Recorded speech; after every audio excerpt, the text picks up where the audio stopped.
Hello friends, मैं doctor Dinesh आपका स्वागत करता हूं आपके अपने ऑफिशियल यूट्यूब चैनल काया बंधु पे।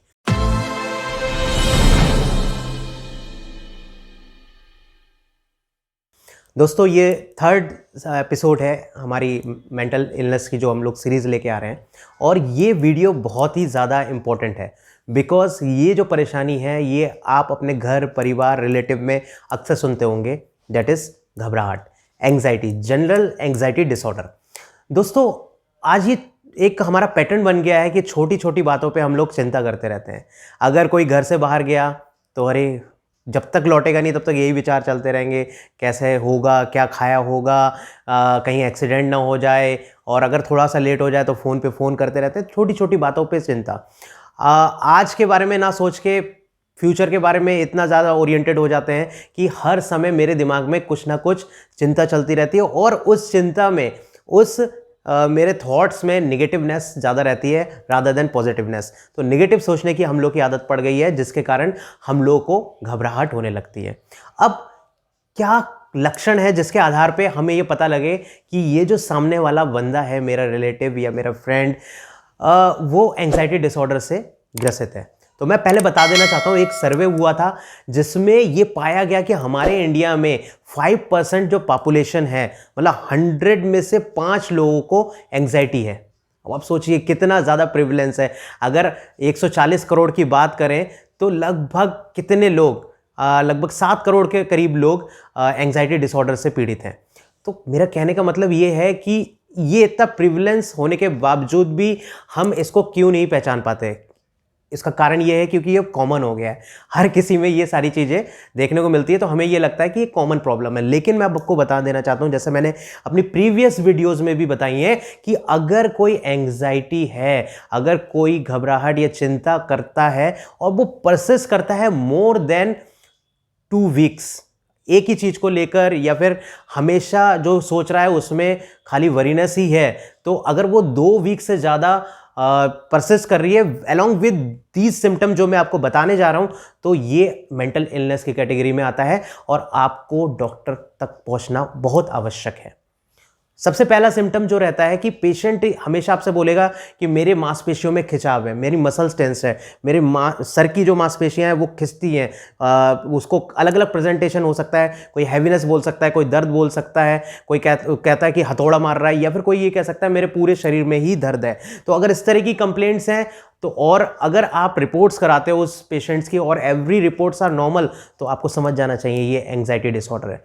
दूसरा, पसीना आ जाना, कुछ सोचा, कुछ निगेटिव सोचा, तुरंत स्वेटिंग हो जाना, ये भी एक लक्षण है एंग्जाइटी डिसऑर्डर का।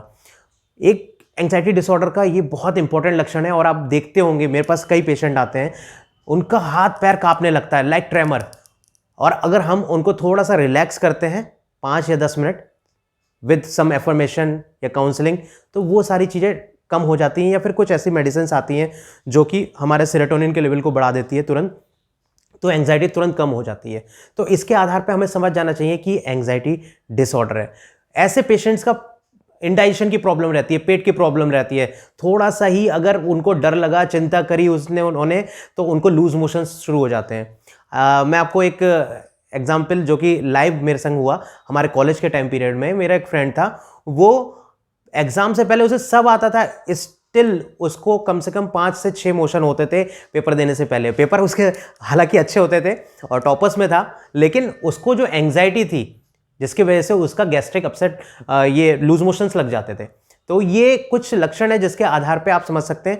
और एक लक्षण होता है कि अननेसेसरी वरीज, हमेशा उनके दिमाग में चिंता रहती है, चाहे वो छोटी सी बात ही क्यों ना हो। अगर कोई मेहमान आने वाला तो कैसे होगा घर का काम, ये भी एक वरी का कारण हो जाता है। अगर घर से कोई चला गया है, जब तक वो लौट के नहीं आया, वो वरी का कारण हो जाता है। अगर कोई टास्क मिल जाए तो वो टास्क से पहले ये सोचने लगते हैं कि ये हो पाएगा या नहीं हो पाएगा। तो इस तरीके के अननेसेसरी जो थॉट्स हैं, निगेटिव थॉट्स हैं, वो कहीं ना कहीं एंग्जाइटी का कारण बनते हैं।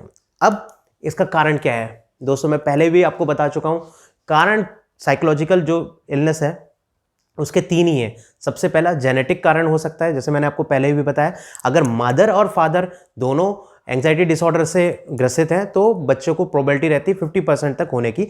अगर मदर फादर में से कोई एक एंग्जाइटी डिसऑर्डर से पीड़ित है तो प्रोबेबिलिटी रहती है 20% की। दूसरा बायोलॉजिकल फैक्टर रहता है, जैसे मैंने पहले बताया, हमारा जो हैप्पी हार्मोन है अगर वो कम निकलता है तो एंग्जाइटी डिसऑर्डर बढ़ जाती है। थर्ड वन एनवायरमेंटल फैक्टर, जैसा माँ बाप को देखेंगे, जैसे दादा दादी को देखेंगे, बच्चे भी वैसे कॉपी करने लगते हैं। या फिर सिचुएशनल बेसिस कुछ रहता है कि अगर कुछ ऐसी चीज़ें हो रही हैं जैसा मैं चाहता हूँ वैसा नहीं घटित हो रहा है तो भी एंग्जाइटी का रूप ले सकता है। ये कुछ मैंने आपको बताया, एंग्जाइटी किस तरीके से आप पहचान सकते हो, क्या कारण है उसके। ट्रीटमेंट पॉइंट ऑफ व्यू को मैंने बता रखा है आपको कि इसको 2 पार्ट में फिर हम डिवाइड करते हैं। सबसे पहला मेडिकेशन जो पार्ट है वो बहुत ही इंपॉर्टेंट। दूसरा आपका साइकोथेरेपी, जिसमें काउंसलिंग आती है, सीबीटी आती है, कॉग्निटिव बिहेवियरल थेरेपी, जो मैं आपको आगे वीडियो के माध्यम से पूरा सीबीटी कैसे हम करते हैं वो बताऊंगा। दूसरा कुछ हम लोगों ने खुद इस चीज़ को किया है कि आप कुछ टिप्स हैं like check and change and let it go, वो मैं अगले वीडियोस में, कुछ आने वाली जो मेरी वीडियोस हैं उसमें पूरे विस्तृत रूप में आपको समझाऊंगा किस तरीके से हम साइकोथेरेपी करते हैं। मेडिसिन की पार्ट की बात आई तो कोई भी नियरेस्ट जो साइकेट्रिस्ट हो आप उससे जाके मिलिए। और मेरी फिर आपसे दरख्वास्त है, इसको आप सोशली जो डायलेमा है कि हम पेशेंट अगर लेके जाएंगे तो कहीं लोगों को, एक सिंपल भाषा में बोलूँ तो लोग कहते हैं कि यार पागलपन की बीमारी हो गई है। तो ये कोई पागलपन की बीमारी नहीं है दोस्तों। जिस तरीके से हमारा फिजिकल बॉडी बीमार पड़ता है उसी तरीके से हमारा मेंटल बॉडी भी बीमार पड़ता है, तो उसको भी दवा की ज़रूरत है। और दवा के साथ और अलॉन्ग विथ काउंसलिंग अगर वो करता है तो बहुत जल्दी रिस्पॉन्स आते हैं, पेशेंट आपका ठीक होता है। ये मेरा वीडियो ज़्यादा से ज़्यादा शेयर करें ताकि लोग जाने एंग्जाइटी डिसऑर्डर क्या है और उसको किस तरीके से आप पहचान सकते हो। Thank you friends.